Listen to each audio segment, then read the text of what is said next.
YCP Rajya Sabha MP 420 గాడు ఏటు విజయసాయిరెడ్డి నికృష్ట బతుకు బట్ట బయలైపోవడంతో విజయసాయిరెడ్డికి విడాకులు ఇస్తానంటూ అతని అధికారికమైనటువంటి సతీమణి తీవ్ర ఆగ్రహం వ్యక్తం చేసినట్టుగా తెలుస్తూ ఉంది. అయితే ఈ అంశంలో వివాదం మరింత ముదరకుండా జగన్మోహన్ రెడ్డి ఇన్వాల్వ్ అయ్యి సెటిల్మెంట్ కోసం ఇద్దరిని బెంగళూరుకు పిలిపించినట్టుగా తెలుస్తూ ఉంది. మరి విజయసాయిరెడ్డికి విడాకులు ఆవిడ ఇచ్చేస్తుందా, జగన్మోహన్ రెడ్డి ఆపగలుగుతాడా, అసలు ఏం జరుగుతోంది అనేది ఈ వీడియోలో వివరించబోయే ముందుగా ఇప్పటివరకు మన ఛానల్ సబ్స్క్రైబ్ చేయని వాళ్ళు ఖచ్చితంగా సబ్స్క్రైబ్ చేయండి.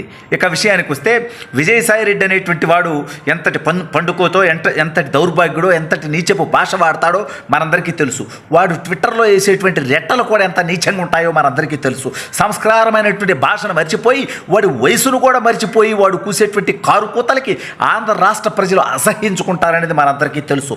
వాడు స్వయంగా వాడు పుట్టిన ప్రాంతం నెల్లూరులో ఎంపీగా పోటీ చేస్తే 2.5 లక్షల ఓట్లతో ఓడగొట్టి వాడిని పరిగెత్తించినటువంటి విషయం కూడా రాష్ట్ర ప్రజలందరికీ తెలుసు. అయితే ఈ దౌర్భాగ్యుడు గత 5 సంవత్సరాల్లో దాదాపుగా మెజారిటీ టైం ఉత్తరాంధ్ర ఇన్ఛార్జిగా ఉంటూ విశాఖపట్నం వేదికగా వీడు చేసినటువంటి లత్కోరు పనుల్లో ఒక పని అన్నట్టుగా వార్తలు చాలా వేగంగా వ్యాప్తి చెందాయి. అవి ఏంటి అంటే దేవాదాయ శాఖలో అసిస్టెంట్ కమిషనర్గా ఉన్నటువంటి శాంతి అనే ఆవిడికి ప్రెగ్నెంట్గా ఇతను చేయటం, లేదా ఇతను విజయసాయిరెడ్డికి కుమారులు లేరు కాబట్టి, అంటే కుమార్తెలు కూడా లేరు, ఇతనికి పిల్లలు లేరు కాబట్టి ఒక పాపం దత్తత తీసుకున్నాడు. సరే, పిల్లలు లేకపోవడం లేకపోతే వీడికి మగతనం లేకపోవడం మనకేం సమస్య కాదు. నా కొడుకుల్లాగా రే మగాళ్ళు అయితే అనము. ఎందుకంటే ఎవడ మగతనంతో ఎవరికేం అవసరం? పరిపాలన చక్కగా చేయటం, ప్రజలకు ఇచ్చినటువంటి హామీలు నెరవేర్చడం, ప్రజారంజకంగా పరిపాలించడం, ప్రజలకు సంక్షేమం అందించడం నాయకుల లక్ష్యం అవ్వాలి తప్ప ఎవడి మగతనం ఎవరికి కావాలి? ఈ నా కొడుకులు పిచ్చి కోతలకు వస్తారు కానీ వైసీపీ వాళ్ళు. సరే, ఇదంతా పక్కన పెడదాం. అయితే ఈ దౌర్భాగ్యుడి మీద స్వయంగా ఆ శాంతి గారి ఆవిడ మహిళ, ఆవిడని మనమే మనం తప్పటట్లా, కానీ ఆవిడ భర్త బయటకు వచ్చి చేసినటువంటి ఆరోపణలు విజయసాయిరెడ్డికి మగబిడ్డ కావాలని కోరుకోవడం ద్వారా నా భార్యతో ఈ రకంగా బిడ్డని కన్నాడు, దీనికి DNA టెస్ట్కి రావాలి అని చెప్పి అతను చాలా బలంగా మాట్లాడుతున్నటువంటి మాటలు. దాంతోపాటు విజయసాయిరెడ్డి కోట్లాది రూపాయలు తన భార్యకి ఇచ్చాడని చెప్పి కూడా కొన్ని ఆరోపణలు. విజయసాయిరెడ్డి భూదందాలకు కూడా నా భార్య దేవాదాయ శాఖ అసిస్టెంట్ కమిషనర్గా అనేక రకాలుగా సహకరించింది అనేటువంటి ఆరోపణలు. సరే, ఇవన్నీ పక్కన పెడదాం. విజయసాయిరెడ్డి నికృష్ట బతుకు తెలిసి, ఇతను తెల్ల గడ్డపు వైజాగ్ బతుకు తెలిసి, ఏది గడ్డపు బతుకు తెలిసి, ఇతను తెల్లగడ్డం బతుకు తెలిసి అప్పట్లోనే భారతీరెడ్డి గారి దగ్గరికి విజయసాయిరెడ్డి గారి భార్య కుమార్తె వెళ్ళి విశాఖపట్నంలో ఇతను వెలగబడుతున్నటువంటి ఘనకార్యాలు చెప్పడంతో భారతీరెడ్డి గారు ఉత్తరాంధ్ర ఇన్ఛార్జిగా అతన్ని తొలగించి మళ్ళీ వైవి సుబ్బారెడ్డి గారిని ఉత్తరాంధ్రకి పంపించినట్టు కూడా ఆ రోజుల్లోనే వార్తలు వచ్చినటువంటి విషయం మీ అందరికీ తెలుసు. నేను కొత్తగా చెప్పట్లా. విజయసాయిరెడ్డి గారిని పీకేశారు కదా ఉత్తరాంధ్ర ఇన్ఛార్జిగా, జగన్మోహన్ రెడ్డి బాబాయ్ వైవి సుబ్బారెడ్డిని పంపించుకున్నారు కదా.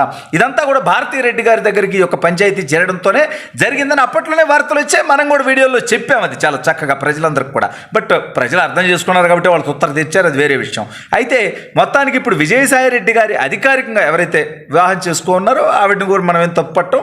ఆవిడ ఒక మహిళ, పెద్ద వయసు ఆవిడ కాబట్టి ఆవిడ నేను తప్పడం. కాబట్టి ఈ వయసులో విజయసాయిరెడ్డి దాదాపు 70 ఏళ్ళ వయసు వచ్చిన తర్వాత ఇతను చేసేటువంటి నికృష్ట పనులు, ఇతని వికృత చేష్టలు, ఇతని వికారపు భాష చూసిన తర్వాత విజయసాయిరెడ్డి గారి సతీమణి, అదేవిధంగా దత్తత తీసుకున్నటువంటి కుమార్తె ఇద్దరు కూడా విజయసాయిరెడ్డి నుంచి దూరం జరగటం కోసం, అంటే విజయసాయిరెడ్డి గారి భార్య విజయసాయిరెడ్డి గారితో విడాకులకి సిద్ధమైపోయి బంధుమిత్రులందరితో కూడా చర్చించడంతో జగన్మోహన్ రెడ్డి ఈ విషయం బయటకు పోతాయి. అంటే జగన్మోహన్ రెడ్డి ప్రతి డెకాయిట్ పనుల్లో ఏవన్నైతే ఈ విజయసాయిరెడ్డి అనేవాడు ఏటు. జగన్మోహన్ రెడ్డి దగ్గర, రాజశేఖర రెడ్డి దగ్గర కేవలం చార్టెడ్ అకౌంటెంట్గా, వాళ్ళ దగ్గర ఒక CAగా, ఒక అకౌంటెంట్గా జాయిన్ అయ్యి వాళ్ళు చేసేటువంటి అవినీతి, అరాచకాలు, దోపిడీ, దుర్మార్గాలు, మనీ లాండరింగ్లు, విదేశాల్లో అక్రమంగా సంపాదనని దాచుకోవటం, ఇక్కడ క్విడ్ ప్రోకోల్ చేయటం, వీటన్నిటికీ కూడా విజయసాయిరెడ్డి ఇచ్చినటువంటి డైరెక్షన్తో, సలహాలతో, సూచనలతో అతను చేశాడని జగన్మోహన్ రెడ్డి. అందుకే జగన్మోహన్ రెడ్డి A1గా ఉంటే తన కేసులన్నింటిలో కూడా విజయసాయిరెడ్డి A2గా ఉన్నాడు.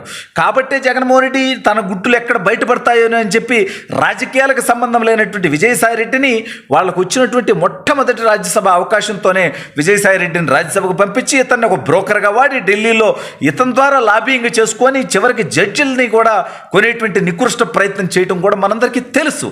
అయితే ఇప్పుడు విజయసాయిరెడ్డి గారి భార్య ఏదైతే ఆవిడ విజయసాయిరెడ్డి గారికి విడాకులు ఇవ్వడానికి సిద్ధమైందో, విడాకులు జరిగితే కొంచెం మరింత బయట పెంట్ అవుతుంది, కొంత ఘోరంగా ఉంటుంది పరిస్థితి అనేటువంటి ఆలోచనతో జగన్మోహన్ రెడ్డి హుటాహుటీన తాడేపల్లి కోట నుంచి విజయసాయిరెడ్డి నికృష్ట బతుకు ఎప్పుడైతే బయటకు వచ్చిందో జగన్మోహన్ రెడ్డి హుటాహుటీన తాడేపల్లి నుంచి బెంగళూరు ప్యాలెస్కు చేరుకోవడంతో పాటు విజయసాయిరెడ్డిని ఒక ప్రెస్ మీట్ వైజాగ్లో పెట్టి దీనికి నాకు సంబంధం లేదన్నట్టుగా నువ్వు అక్కడ కవర్ డ్రైవ్లు వేసుకొని ఆ తర్వాత నేరుగా విశాఖపట్నం నుంచి బెంగళూరు రా, అదేవిధంగా విజయసాయిరెడ్డి గారి సతీమణి గారిని కూడా బెంగళూరు రమ్మని చెప్పి ఇరు వర్గాలని కూడా కూర్చోబెట్టి కుటుంబ సభ్యులందరినీ కూర్చోబెట్టి ఈ వయసులో నువ్వు చేసేటువంటిది నికృష్ట పని అంటే ఈ వయసులో నువ్వు చేసినటువంటి నికృష్ట పరిపాలన ఏంది జగన్మోహన్ రెడ్డి అని కూడా అతను కూడా సీరియస్ అవుతాడనేటువంటి టెన్షన్ కూడా జగన్మోహన్ రెడ్డికి ఉన్నప్పటికీ తాము పూర్తిగా బజార్ను పడకుండా ఉండటం కోసం ఇది ఏదో ఒక రకంగా సెటిల్మెంట్ చేసి విడాకుల దాకా పోకుండా ఉండాలి. ఈ వయసులో విడాకులు అంటే విజయసాయిరెడ్డి మొహాన ఊయటమే కాదు, అతను